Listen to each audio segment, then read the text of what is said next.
കൂട്ടുകാർക്ക് നല്ലൊരു ദിവസം ആശംസിച്ചുകൊണ്ട് മാമ്പഴത്തിന്റെ പുതിയ വീഡിയോയിലേക്ക് സ്വാഗതം. നമുക്ക് നേരെ രേവതിയുടെ സച്ചിയുടെ ഒക്കെ ഇന്നത്തെ ഒരു അടിപൊളി വിശേഷത്തിലേക്ക് അങ്ങോട്ട് പോയാലോ. ഇന്നത്തെ വിശേഷത്തിൽ കാണിച്ചിരിക്കുന്ന പറഞ്ഞിട്ടുണ്ടെങ്കിൽ സുധി കാലിന് പരിക്ക് പറ്റിയിരിക്കുവാണ്. ഈ സമയത്ത് സച്ചി ഓരോന്ന് പറഞ്ഞ് കുത്തി നോവിക്കുന്നുണ്ട്.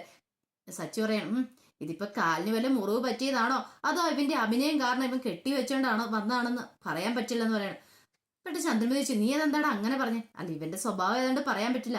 എനിക്ക് പണം തരാൻ കഴിയില്ല, ഇവന് ജോലിക്ക് പോകാനും കഴിയില്ല, അതുകൊണ്ട് ഇവന് ട്രിക്കാണെന്ന് എനിക്ക് നല്ല സംശയമാണെന്ന് പറയാം. ചന്ദ്രമതി പറഞ്ഞു, നീയൊക്കെ അതോ പറയുമല്ലോടാ, ഒരാൾക്കൊരു ആപത്ത് വന്ന് സംഭവിച്ച് വീട്ടിൽ വരുമ്പോ ഇങ്ങനെയൊക്കെ ആണ്ടാ സംസാരിക്കണേന്ന് ചോദിക്കുവാണ്. പിന്നെ ഞാൻ എങ്ങനെ സംസാരിക്കണം? ഇവനായതുകൊണ്ട് ഇതല്ല ഇതിലപ്പുറം ചെയ്യും, ഇവൻ ആള് മഹാ ഫ്രോഡാണല്ലോ എന്ന് പറയാണ്. ശ്രുതിയാണ് ഇത് കേട്ട് കഴിഞ്ഞപ്പോഴത്തേനും ഒന്നും പറയാൻ പറ്റില്ല. കാരണം എന്തായാലും പറഞ്ഞു വിട്ടിട്ടുണ്ടെങ്കിൽ അവന്റെ വായിരിക്കുന്ന മൊത്തം കേൾക്കേണ്ട വരും. ചന്ദ്രമതി രവീന്ദ്രനോട് പറഞ്ഞു, അതെ, നിങ്ങളുടെ മോനെ മര്യാദ പഠിപ്പിച്ച് നിർത്തിക്കാണോടെ. പറഞ്ഞു കേട്ടല്ലോ, എന്റെ സുധീയുടെ അടുത്തേക്ക് അങ്ങനെ കുതിര കയറാൻ വന്നാണ്ടല്ലോ, ഞാൻ വെറുതെ ഇരിക്കില്ല എന്ന് പറയണേ. രവീന്ദ്രൻ പറഞ്ഞു, എന്റെ പൊന്നു സച്ചി, നീ ഒന്നും മിണ്ടാതിരിക്കാവോ? നീ എന്തിനാ ഇങ്ങനെ ഇത് ചൊറിയണേന്ന് ചോദിക്കുകയാണ്. പിന്നെ ഞാൻ എന്ത് ചെയ്യണോ അച്ഛാ? ഇവൻ ഇങ്ങനത്തെ പരിപാടിയൊക്കെ കാണിച്ചു കഴിയുമ്പോ ഇവനിട്ട് അതിന്റെ തക്കതായ മറുപടി കൊടുക്കണ്ടേന്ന് ചോദിക്കുകയാണ്. ഈ സമയത്ത് ബാമ അങ്ങോട്ട് വരുന്നത്. ബാമയെ കണ്ടപടി ചന്ദ്രമതി പറഞ്ഞു, അതെ, എന്റെ മോനാണ് വല്ലാതെ ക്ഷീണിച്ചാ വന്നിരിക്കുന്നത്, നീ ഒരു ജ്യൂസ് എടുത്തോണ്ട് കൊടുക്കാൻ പറ്റും. ജ്യൂസോ? അതോ ഞാനോ? പിന്നെ നീ അല്ലാതെ വേറെ ആരാ ചെയ്യുന്നേ? നീ ചെയ്തു കൊടുത്തത് ഒന്നും സംഭവിക്കാൻ പോകുന്നില്ല. വേറെ ചിലരൊക്കെ ഇവിടെ ഉണ്ട്, അവരുടെയൊക്കെ കയ്യിലെ വളയൂരിപ്പോവും. എന്റെ മോന് ഒരു ഗ്ലാസ് വെള്ളം എടുത്തന്നെ കൊടുത്താല്. എന്നെ കൊണ്ട് കൂടുതലൊന്നും പറയിപ്പിക്കരുതെന്നും പറഞ്ഞുകൊണ്ട് ചന്ദ്രമതി അകത്തേക്ക് കയറി പോകാൻ തുടങ്ങുകയാണ്. ഈ സമയത്തേക്ക് സച്ചിക്ക് ഒരു കുസൃതി തോന്നി. സച്ചി എന്ത് ചെയ്യാണ്, ആ വയ്യാത്ത കാലിനിട്ട് തന്നെ ഒരു ചവിട്ട് കൊടുത്തു സുധിയുടെ. ആ സുധി അയ്യോ പൊത്തോന്ന് പറഞ്ഞ് നിലവിളിച്ച് കിടന്ന്. ഈ സമയത്ത് ചന്ദ്രമതിയും രവീന്ദ്രനെല്ലാം അന്തം വിട്ട് നോക്കുവാണ്. എല്ലാവർക്കും മനസ്സിലായി സച്ചി കാലിട്ട് ചവിട്ടിയെന്നുള്ള കാര്യം. സുധി എന്ത് പരിപാടിയാണ് നീ കാണിച്ചെന്ന് ചോദിക്കുകയാണ്. അതോ, ഞാൻ ഇന്ന് ടെസ്റ്റ് ചെയ്തല്ലേ, ശരിക്കും നിന്റെ കാലിന് ഒറിജിനൽ ഉള്ളതാണോ അതോ ഇനിയിപ്പോ ഇല്ലാത്തതാണോന്നും. ശരി, ഇപ്പം മനസ്സിലായി, കാല് മുറിവ് പറ്റിയിട്ട് തന്നെ ഉണ്ട്. ഓ, ചന്ദ്രമതി പറഞ്ഞു, അതേടാ, നിനക്കൊരു അവസരം കിട്ടിയപ്പോ നീ മുതലാക്കുക, നീ ചെവിയെ നുള്ളിക്കോ, ഇതിന് നിനക്ക് തക്കതായ ശിക്ഷ തിരിച്ചു കിട്ടിയിരിക്കും എന്ന് പറയണം. പിന്നെ ഇങ്ങോട്ട് വന്നാലും മതി എന്ന് പറഞ്ഞിട്ട് സച്ചി അവിടെ ഇരിക്കുകയാണ്. പിന്നീട് കാണിക്കാന്ന് പറഞ്ഞിട്ടുണ്ടെങ്കിൽ സച്ചി രാവിലെ കാറിൽ പോയിരിക്കുകയാണ്. അപ്പോൾ ഓട്ടം പോയതാണ്. അങ്ങനെ സ്റ്റാൻഡിൽ പോയി ഇരിക്കുന്ന സമയത്താണ് സച്ചിയുടെ ഫ്രണ്ട്സൊക്കെ അങ്ങോട്ട് വരുന്നത്. എന്നിട്ട് ചോദിച്ചോടാ, കല്യാണം കഴിഞ്ഞിട്ട് ഇത്ര ദിവസമായി, നീ ഞങ്ങൾക്കൊരു ട്രീറ്റ് തന്നില്ലോ എന്ന് പറയാം. ട്രീറ്റോ? എന്ത് ട്രീറ്റ്? പിന്നെ കൊള്ളാം, എടാ, കല്യാണത്തിനോ വിളിച്ചില്ല, കല്യാണം കഴിയുമ്പോൾ എല്ലാം ട്രീറ്റ് കൊടുക്കുന്ന, നീ അതെങ്കിലും ഒന്ന് താടാന്ന് പറയണം. പിന്നെ എനിക്ക് ഇഷ്ടപ്പെടാതെ ഞാൻ കല്യാണം കഴിച്ച് നിനക്കൊക്കെ ട്രീറ്റ് തരണം അല്ലേ? കല്യാണത്തിന് കേൾക്കുമ്പോൾ തന്നെ എനിക്ക് ദേഷ്യമാണ്. അപ്പോഴാണ് നിനക്കൊക്കെ സലഹാരം. മിണ്ടാതെ പൊക്കോ, നിനക്കൊക്കെ അല്ലാതെ വല്ലതും വേണേ പറ, ഞാൻ എന്തേലും വാങ്ങിച്ചു തരാന്ന് പറയാം. പിന്നെ അല്ലാതെ നിന്റെ ഞങ്ങൾക്കൊന്നും വേണ്ടാന്ന് പറയണം അവന്മാരെ. അല്ല, നിനക്കല്ലേ ട്രീറ്റ് തരാൻ, ഞങ്ങൾക്ക് ട്രീറ്റ് തരാൻ ബുദ്ധിമുട്ട്, ഞങ്ങൾ നിനക്ക് ട്രീറ്റ് തന്നാലോ, എങ്ങനെയുണ്ട്? അത് കൊള്ളാം, നല്ല ഐഡിയ എന്ന് പറയണം. എന്നിട്ട് സച്ചി മുകളിലേക്കും ഇങ്ങനെ നോക്കുകയാണ്. എന്താടാ നീ നോക്കുന്നത്? അല്ല, കാക്ക വല്ലതും മലർന്നു പറക്കുന്നുണ്ടെന്ന് ഞാൻ നോക്കുക, നിങ്ങളാണല്ലോ എനിക്ക് ട്രീറ്റ് തരാൻ പോകുന്ന ആൾക്കാരെന്ന് ചോദിക്കുകയാണ്. ദേ, ഈ ട്രീറ്റിന്റെ പേരിൽ എന്റെ കയ്യിൽ നിന്ന് പണമൊന്നും മേടിച്ചേക്കരുത്, ഞാൻ 5 പൈസ തരില്ല എന്ന് പറയാം. എടാ, നിന്റെ പൈസ മേടിച്ചിട്ട് ഞങ്ങൾ നിനക്ക് ട്രീറ്റ് തരുമോ? അതൊന്നും വേണ്ട. പക്ഷേ അളിയാ, നീ ഒരു കാര്യം ചെയ്യണം. എന്താടാ? നീ പെങ്ങളെയും കൂടെ കൂട്ടിക്കൊണ്ട് തുടങ്ങണേ. പെങ്ങളെ? ഏത് പെങ്ങള്? അല്ല, നീ ഞങ്ങളുടെ അളിയനാകുമ്പോ നിന്റെ ഭാര്യ ഞങ്ങളുടെ പെങ്ങളാണല്ലോ, അതുകൊണ്ട് പറഞ്ഞാണോ? ഓഹോ, ഇത്ര പെട്ടെന്ന് അവള് പെങ്ങളും ആയെന്ന് ചോദിക്കണം. അത് കൊള്ളാലോ എന്ന് പറയണം.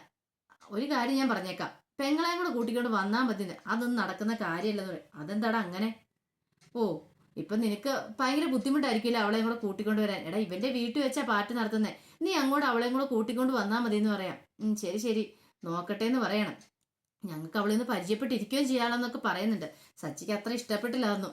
പിന്നീട് കാണിക്കുന്ന പറഞ്ഞിട്ടുണ്ടെങ്കിൽ ഡൈനിങ് ടേബിള് ചന്ദ്രമതി സുധിയും വന്നിരിക്കുന്നുണ്ട്.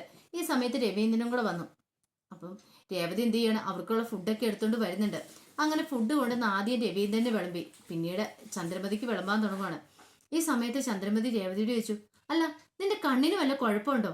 അതെന്താമ്മ അങ്ങനെ ചോദിക്കുന്നത്? അല്ല, കാഴ്ചക്കുറവ് എന്തെങ്കിലും ഉണ്ടോ എന്ന് ചോദിക്കുവാണ്. എനിക്കൊരു കാഴ്ചക്കുറവില്ല, എനിക്കെല്ലാം ശരിക്കും കാണാൻ പറ്റുന്നുണ്ടല്ലോ. പിന്നെ എന്താടി സുധി ഇവിടെ ഇരുന്നിട്ട് നീ സുധിക്ക് ഒരു പ്ലേറ്റ് വെക്കാത്തെന്ന് ചോദിക്കുവാണ്. ഓ, അതാണോ? അമ്മയോട് ഞാൻ മുമ്പേ പറഞ്ഞിട്ടുണ്ട് അയാളുടെ കാര്യം എന്നോട് പറയരുതെന്ന്.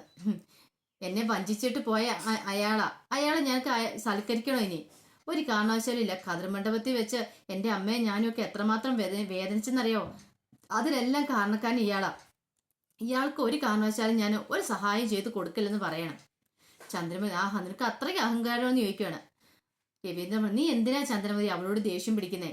അവള് പറയുന്നതിൽ എന്താ തെറ്റ്? നീ നിന്റെ മോനോട് കാണിച്ചു കൂട്ടുന്ന അങ്ങനത്തെ കാര്യങ്ങളൊക്കെയാണോ? പിന്നീട് വീണ്ടും നീ അവന് വേണ്ടിയിട്ട് അവളോട് ഓരോ കാര്യങ്ങൾ ചെയ്യാൻ പറഞ്ഞു. അവള് ചെയ്യുമോന്ന് ചോദിക്കുന്നത്. അവളെന്നല്ല, അവളുടെ സ്ഥാനത്ത് ആരാണെങ്കിലും ചെയ്യില്ല എന്ന് പറയണം. വേണ്ട, അവള് ചെയ്യണ്ട, അവൾ കുട്ടികളെ ഞാൻ കൊടുത്തോളാം എന്നും പറഞ്ഞുകൊണ്ട് ചന്ദ്രമതി അകത്തേക്ക് പോയി ഒരു പ്ലേറ്റ് എടുത്തുകൊണ്ട് വേണം. എൻ്റെ മോന് വിളമ്പി കൊടുക്കാനൊക്കെ എനിക്കറിയാം, ഞാൻ കൊടുത്തോളാം എന്ന് പറയണം. അപ്പൊ രവീന്ദ്രൻ പറഞ്ഞു, എന്നാ പിന്നെ ഇത് നേരത്തെ ചെയ്താൽ പോരായിരുന്നോ? ഇതിന്റെ വല്ല ആവശ്യം ഉണ്ടായിരുന്നോ എന്ന് ചോദിക്കുകയാണ്. ഈ സമയത്താണ് സച്ചി അങ്ങോട്ട് വരുന്നത്. സച്ചി വന്നിട്ട് നല്ല സമയത്താണ് തന്നെ ഞാൻ വന്ന്, എല്ലാവരും ഉണ്ടല്ലോ ടേബിളിലേന്ന് പറയാണ്. രവീന്ദ്രൻ ചോദിച്ചു, ഭയങ്കര സന്തോഷമാണല്ലോടെ നിന്റെ മുഖത്ത്, എന്താന്ന് ചോദിക്കുകയാണ്. സന്തോഷമോ? ഒരു സന്തോഷ വർത്താനം നടക്കുന്ന സമയത്ത് നമ്മൾ സന്തോഷിക്കേണ്ട അച്ഛാന്ന് ചോദിക്കുകയാണ്. അതെന്താടാ ഇത്ര സന്തോഷ വർത്താനം? അച്ഛൻ ഈ മധുരം അങ്ങോട്ട് പിടിച്ചതെന്ന് പറഞ്ഞ് ലഡു അങ്ങോട്ട് കൊടുക്കുകയാണ്. അല്ല, എന്തിനാ ലഡു? നമ്മൾ സാധാരണ ഫുഡ് കഴിച്ചിട്ടല്ലേ മധുരം കഴിക്കാറുള്ളത്, പിന്നെ നീ ഫുഡ് കഴിക്കുന്നതിന് മുമ്പ് ഈ മധുരം തന്നെ എന്തിനാടാന്ന് ചോദിക്കുകയാണ്. അതെ, ഫുഡ് കഴിക്കുന്നതിന് മുമ്പ് തന്നെ കഴിച്ചോ, സന്തോഷവരെയുള്ള കാര്യം എനിക്ക് പറയാനുള്ളതെന്ന് പറയാണ്. പിന്നീട് സുധിക്ക് ഒരെണ്ണം കൊണ്ടേ കൊടുത്തു. അതിനുശേഷം രേവതിക്കും കൊടുക്കുന്നുണ്ട്. പിന്നീട് നേരെ ചന്ദ്രമതിയുടെ അടുത്തേക്ക് വന്നു. ചന്ദ്രമതി വാങ്ങിക്കാൻ കൂട്ടാക്കില്ല. അച്ഛാ, അമ്മയോട് പറ ഈ ലഡു ഒന്ന് വാങ്ങിക്കാണ്. സന്തോഷം ഒരു കാര്യം നടന്നപ്പം അമ്മ ഈ ലഡു ഒക്കെ വാങ്ങിക്കാതിരുന്ന് എങ്ങനെ ശരിയാവണേന്ന് ചോദിക്കുകയാണ്. അവസാനം മനസ്സോടെ ചന്ദ്രമതി ലഡു വാങ്ങുവാണ്. രവീന്ദ്രൻ ചോദിച്ചു, നീ സന്തോഷത്തിന്റെ കാര്യം എന്താന്ന് പറഞ്ഞില്ല, കാര്യം എന്താണെന്ന് ചോദിക്കുകയാണ്. ഓ അച്ഛാ, നമ്മളെ സുധി ഒരു പെണ്ണ് തേച്ചിട്ട് പോയില്ലേ, അത് നമ്മളൊന്ന് ആഘോഷിക്കണ്ടേന്ന് ചോദിക്കുകയാണ്. ലഡു വായിലേക്ക് വെക്കാൻ തുടങ്ങി സുധിയുടെ കയ്യിൽ നിന്ന് ലഡു താഴേക്ക് വീഴുവാണ്. നീ എന്താടാ ഈ പറയാൻ? എനിക്കിത് മനസ്സിലായില്ല. അച്ഛാ, അമ്മ സുധിയുടെ ഓരോ വിജയോടെ ആഘോഷിക്കാറുണ്ട്. അവന് ഓരോ ഡിഗ്രി കിട്ടുമ്പോഴമ്മ പായസം വെച്ചും ലഡുവും അങ്ങനെയുള്ള സാധനങ്ങളൊക്കെ വിതരണം ചെയ്ത് അമ്മ ആഘോഷിക്കുന്നത്. അപ്പൊ സുധീനെ ഒരു പെണ്ണ് തേച്ചിട്ട് പോകുമ്പോൾ നമ്മളും ആഘോഷിക്കണ്ടേ? ആ നല്ല കാര്യമല്ലേന്ന് ചോദിക്കും. ഇതിപ്പം സുധി ഇത്രയും നാളും വലിയവനാ, അവന് ഭയങ്കര ബുദ്ധിയാന്നും പറഞ്ഞുകൊണ്ട് അമ്മ ഇരുന്നേ, പക്ഷെ അവൻ വെറും മണ്ടനാന്ന് തെളിയിച്ചേക്കുമല്ലേ. അപ്പൊ അവന് മണ്ടൻ സർട്ടിഫിക്കറ്റ് കിട്ടിയപ്പോ നമ്മളത് ആഘോഷിക്കണ്ടേന്ന് ചോദിക്കുവാണ്. മുഖത്തടിയേറ്റവരെ പോയി ചന്ദ്രമതിക്ക്. ചന്ദ്രമതി ഒട്ടും പ്രതീക്ഷയില്ല ഇങ്ങനെ ഒരു കാര്യം പറഞ്ഞിട്ടുണ്ടെങ്കിൽ. ചന്ദ്രമതി, സച്ചി നീ എന്താ പറയണേ, നിനക്ക് അറിയാവുന്ന ചോദിക്കുകയാണ്. ഓ, ഇപ്പൊ അങ്ങനെയായ കാര്യങ്ങളൊക്കെ, ഞാൻ എന്നെ പറഞ്ഞ നമുക്ക് മനസ്സിലായില്ലെന്ന് ചോദിക്കുകയാണ്. രവീന്ദ്രൻ പറഞ്ഞു, എന്താടാ മോനെ നീ ഇങ്ങനെയൊക്കെ കാണിക്കുന്നത്? അച്ഛാ, ഇതിനുള്ള തിരിച്ചറിവൊന്നും കൊടുക്കണേ. നമുക്ക് ഇങ്ങനെയുള്ള സന്തോഷങ്ങൾ വരുമ്പോഴാണ് നമ്മൾ ആഘോഷിക്കണ്ടേ. ഇവൻ കാരണം എന്റെ ജീവൻ നശിച്ച് അറിയാവോ? ഇവനെന്ത് പരിപാടി ചെയ്തേ? ഇവൻ കാരണം കല്യാണമേ വേണ്ടെന്ന് വെച്ച് എന്റെ തലയിലേക്കാ അവളെ പോലുള്ള ഒരുത്തി വന്ന് നിൽക്കുന്നേ.